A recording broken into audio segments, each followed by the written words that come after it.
முதல் சிவகங்கை சீமைக்கு செல்வோம். வீரமிக்க சிவகங்கை மண்ணில் வீரமங்கை மகாராணி வேலு நாச்சியார் அரசாட்சி புரிதல்.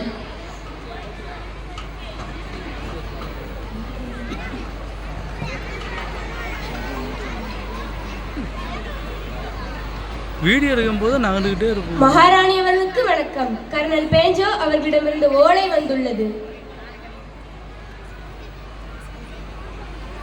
தோழியே, மடலை விரித்து படியுங்கள். வஞ்சகர்கள் எதற்கு வலை விரிக்கிறார்கள் என்று பார்ப்போம். சிவகங்கை அரசுக்கு தெரிவிக்கும் செய்தி என்னவென்றால், பிரிட்டிஷ் கம்பெனியின் வியாபார ஒப்பந்தம் தடையாக வாழ்ந்த பூமி இது. யாரை யார் வந்து ஆள்வது? சம்பவிக்க கொம்பு ஊத சிங்கமட செந்தமிழர் கூட்டம் அது கோட்டை ஏறி மோதும். கசி வந்தால் போதும்.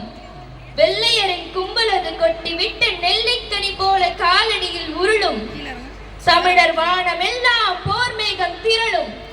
ஆங்கிலேயர் நாட்டையும் காட்டையும் நாய் என்றும் பேய் என்றும் சேர்த்து வைத்து செங்குருதி பிடிப்போம். 7 ஜென்மம் கதிகலங்க பரங்கியரின் தலையில் நாமும் அடிப்போம். இதில் ஏதோ சூழ்ச்சி இருக்கிறது. ஆங்கிலேயரும் ஆற்காடு நவாபும் தனியாக சந்தித்ததாக என்ன நினைக்கிறாய்? பிழைக்க வந்த கூட்டம் தமிழரிடையே பிரித்தாளும் சூழ்ச்சியை கையாளுகிறான். தன் நலன் காட்டிலும் தன் மக்கள் நலனே பெரிதென கருதும் நம் சிவகங்கை அரசு இதற்கும் எதற்கும் அஞ்சாது. எல்லாம் அந்த நயவஞ்சகன் நவாபின் சூழ்ச்சி. வெள்ளையரின் கொட்டும் களியாட்டத்திற்கு அவன் வேண்டுமானால் அடிமையாகலாம், அடிபணியலாம். ஏன் மக்களை கொன்றும் துன்புறுத்தியும் அடக்கியும் சம்மதிக்க வைக்கலாம் என்று மட்டும் கனவு காணாதே. சிவகங்கையின் பலம் என்னவென்று இனிதான் அவன் அறிவான். புலிகள் நாம் வரி திரை எதற்கு செலுத்த வேண்டும்? அப்பாவி மக்களின் விளைச்சல் அவர்களுக்கு வரியாக போய் சேர வேண்டுமா? யாருக்கு அஞ்சோம்? யமனையும் வெல்வோம். ஆணையிடுங்கள் மகாராணி. உங்கள் தோற்ற புலிவை காணும் போதே நீங்கள் யார் என்று புரியும். வீர வேங்கையின் வெற்றி தோள்கள் நீங்கள். மோதத் துணிந்ததும் சாகத் துணிந்ததும் நம் தமிழ் குடியே. சற்று மோதித்தான் பார்ப்போமே. ஆங்கிலேய அரசு சிவகங்கை மகாராணியான வேலுநாச்சியாரை வரிகட்ட சொல்லி நிர்பந்தித்தல்.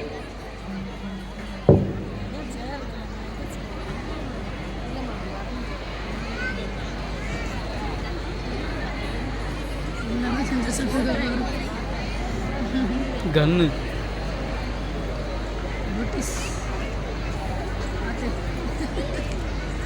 திண்டுக்கல் மலைக்கோட்டையில் இருக்குல்ல. சிவகங்கை அரசுக்கு கர்னல் ஜோசப் ஸ்மித் அவர்களிடமிருந்து ஒரு அவசர செய்தி. உலகம் முழுவதும் ஆளும் நாங்கள் வரி வசூலிக்கும் உரிமையை பெற்றுவிட்டோம். நீங்களோ கப்பம் கட்ட முடியாது என்கிறீர்கள். உடனடியாக இதுவரை செலுத்தாத கப்பத்தையும் அதனுடன் தர வேண்டிய வட்டியையும் சேர்த்து வெள்ளையர்கள் ஆகிய எங்களிடம் செலுத்திவிட உத்தரவிடுகிறேன். இல்லை என்றால் நீங்கள் நினைத்து கூட பார்க்க முடியாத அளவிற்கு கடும் அதிர்ச்சி நடவடிக்கையில் இறங்கும். சிவகங்கையை சமதாக்கிக் கொள்வோம். வீரம் மிகுந்த எங்கள் மண்ணிலே வீண் பகைவர்கள் வந்து அரசாள்வதோ? மோத துணிந்த என் தோளிலே கெட்ட அடிமை சங்கிலி கூட்டமோ? வெள்ளைக்காரன் இங்கு வரலாம், நல்ல வியாபாரம் செய்த பின் போகலாம். பின்பு அடிமை கொள்ளும் எண்ணமா? இது செல்லுமா? படை வெல்லுமா? கப்பம் கேட்கிறதா? கப்பம் ஒரு அப்பம் கூட கிடையாது. வரி கேட்கிறதா? வரி இங்கு முகவரி உனக்கேது? வேலு நாச்சியார் உள்ளவரை எல்லை அழியாது. அப்படி அழிந்திட நேர்ந்தால் இது வீரமங்கையின் உடம்பே கிடையாது. உலகமெல்லாம் ஆழ்வார்கள் நாங்கள், எங்களுக்கு கட் அவுட். வேல் நாச்சியார் வரவே சொல்லுது கெட் அவுட். வரியை கேட்டால் லேடி சொல்லுது நோ நோ. 10 நாள் தான் டைம். ஒழுங்கா கப்பம் கட்ட சொல். இல்லை என்றால் வேல் நாச்சியார் ஊரை விட்டு ஓடி போக சொல். அடிமை பெண்ணின் மீன் பேச்செல்லாம் பேஞ்சோ கிட்ட பழிக்காது. பேஞ்சோ சொன்னா மரவர் சீமையின் கொடி கூட இருக்காது. கப்பம் கட்டணும் நாளை. இது கர்னல் பேஞ்சோரின் ஆணை.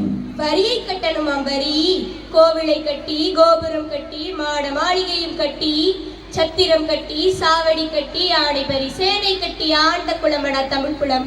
இது கப்பத்தை கட்டாது. தமிழரை எதிர்த்து மாண்ட கதைகள் ஸ்மித்துக்கும் பேஞ்சோருக்கும் தெரியாது. வியாபாரம் செய்த பின் போகச் சொல். இல்லை என்றால் என் வாழ்வீச்சிற்கு பதிலை சொல்ல சொல். என்ன இது? இந்த வேலுநாச்சியார் கூட்டத்துக்கு திமிர் பேச்சு. இப்படி பேசி பேசித்தான் பல பாளையக்காரர்களின் உயிர் போச்சு. மானம் பெரிதென வாழும் குணமடா, சாகத் துணிந்ததும் மோதத் துணிந்ததும் எங்கள் மரக்குடியே.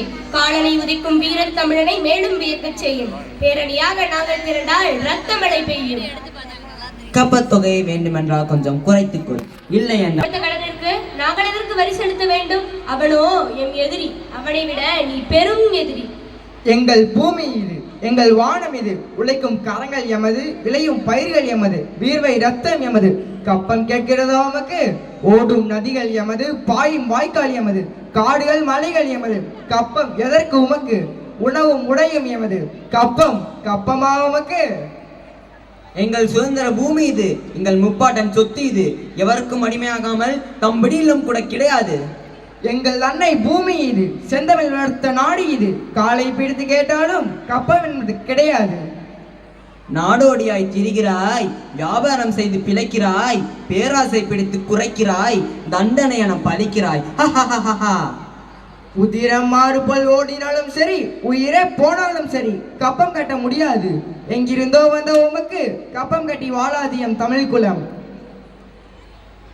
கொஞ்சம் விசுவாசமாக இருந்து பாருங்கள். விசுவாசமா? உன் சகவாசமே வேண்டாம். புலியை முரத்தால் அடித்து விரட்டிய வீரத்தமிழச்சி மரபிலே வந்தவர் நாம். தாய் மண்ணிலே கை வைத்தவர்களுக்கு தக்க பாடம் புகட்ட வேண்டும். எதற்கும் அஞ்சவோ அடிப்பணியவோ மாட்டோம். பாய்த்திய கூட்டம், பாய்த்திய கூட்டம். ஆமாண்டா, நாங்கள் தன்மான பைத்தியம், தமிழ் குல பைத்தியம், சுதந்திர பைத்தியம். அநியாயம் வேண்டாம், நியாயம், நியாயம் ஒன்றே வைத்தியம். வேல் நாச்சியார் தலைமறைவாக வாழும் சூழலில் அவரை காட்டிக் கொடுக்காத ஆடு மேய்க்கும் உடையாளை ஆங்கிலேயர்கள் கொன்றனர். பின்பு ஐதரனின் உதவியுடன் போர் தளவாடங்களை கொண்டு போரிட்டு அவை நன்மதிப்பினை பெற்றார். இறுதியாக ஆங்கிலேயரின் போர் பாசறைக்குள் நுழைந்தே விட்டாள். எங்களை விட்டு விடு வேல்நாச்சி, எங்களை விட்டு விடு ப்ளீஸ், எங்களை விட்டு விடு, எங்களை விட்டு விடு வேல்நாச்சி, எங்களை விட்டு விடு ப்ளீஸ், எங்களை விட்டு விடு. என் தாய்நாட்டை சின்ன பின்னமாக்கிய வெள்ளையனை இழுத்து வந்திருக்கிறேன். எங்கே என் படைத்தலைவி குயிலி? எங்கே என் தோழி குயிலி?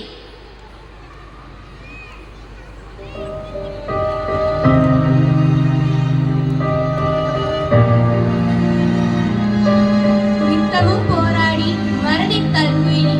இனம் காக்க, குலம் காக்க எண்ணற்ற வெள்ளையர்களை தீக்கிரையாக்கினாள். தன்னையே தீமூட்டி எதிரியின் ஆயுத கிடங்கிற்குள் மனித வெடி குண்டாக மாறி தீப்பாய்ந்தாள் குயிலி. என்ன காரியம் செய்து விட்டாள் குயிலி? மரணமே துச்சம், மானமே மிச்சம். தாய்மண் உயிரினம் மேலானது என நிரூபித்து விட்டாயே குயிலி. பரங்கியர் கூட்டத்தை தீச்சுடர் ஏந்தி அழித்து விட்டாயே. எங்கும் என்றும் குயிலியின் புகழ் வாழ்க. இதோ இப்போது நம் கண் முன்னே நிற்பவன் 8 ஆண்டுகள் சிவகங்கை மக்களை கொடூரமே ஆட்சி செய்த கொடுங்கோலன், மன்னர் முத்துவடுகநாதரை கொன்ற கொலைக்காரன். கர்னல் பேஞ்சோர் தன் வாழ்வின் முதன்முறை மன்னிப்பு கேட்கிறான். ப்ளீஸ் மகாராணி ப்ளீஸ், என்னை விட்டு விடுங்கள். என்னை பிரிட்டிஷ் கவர்மெண்ட் கனவிலும் சிவகங்கை சீமை நினைத்து கூட பார்க்காது. இது சத்தியம். சரி, அப்படி விட்டு விட்டால் எங்கள் பிரிட்டிஷ் படை சிவகங்கை மண்ணை விட்டு நிரந்தரமாக வெளியேறும். இதை எழுதி தருவீரோ? Why not மகாராணி, why not? அந்த பட்டயத்தை எடுத்து வாருங்கள்.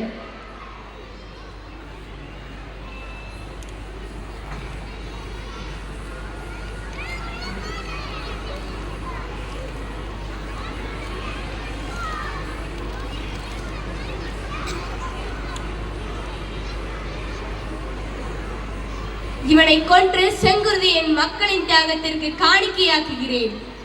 இவனை உயிரோடு விடக்கூடாது. இவனை என்னிடம் விட்டு விடுங்கள், நான் பார்த்துக் கொள்கிறேன். நம் மண்ணுக்கும் மக்களுக்கும் சொல்லணும்னா தேரத்தை இவனை உயிரோடு விட்டுவிடக் கூடாது. நம் உரிமையும் உடைமையும் நமக்கே சொந்தம் என்று எழுதி கொடுத்து விட்டான். பழி தீர்ப்பது எளிதுதான், ஆனால் மேலும் மேலும் பகை வளர்ந்து கொண்டேதான் போகும். என் காலில் மண்டியிட்டு கிடந்த இவனுக்கு மரணம் கொடுப்பது மன்னர் பரம்பரை கழகல்ல. பழியை சுமந்த பேஞ்சோர் உன்னை உலகம் பழிக்கட்டும். வெண்குருதி தளிர்க்கும் என்று வீரம் செய்கின்ற தமிழ் மக்களே, வீர சுதந்திரம் பேணும் நற்கொடி பெண்களே, சிங்கத்தின் சீற்றத்தை செந்தமிழின் ஏற்றத்தை சிந்தாமல் சிதறாமல் காக்கும் தமிழ் குல மக்களே, ஞான நல்லறம் வீர சுதந்திரம் என்பதே நம் முழக்கம். அந்நியரின் ஆதிக்கத்தை அழித்து தமிழர் முன்னின்றார் என்ற பெரும் புகழை இந்த உலகிற்கு உணர்த்துவோம். வாளெடுத்து வில்லெடுத்து வருகின்ற பகை முடித்து ஆள வந்த தமிழர்கள் நாம் என்று அறிவிப்போம். திருக்குறள் எங்களது வேதம், புறநானூறு எங்களது பாடம், உலகமெல்லாம் எமது சுற்றம் என்று அவனிக்கு உரைப்போம். வந்தே மாதரம், வந்தே மாதரம், வந்தே மாதரம், வந்தே மாதரம்.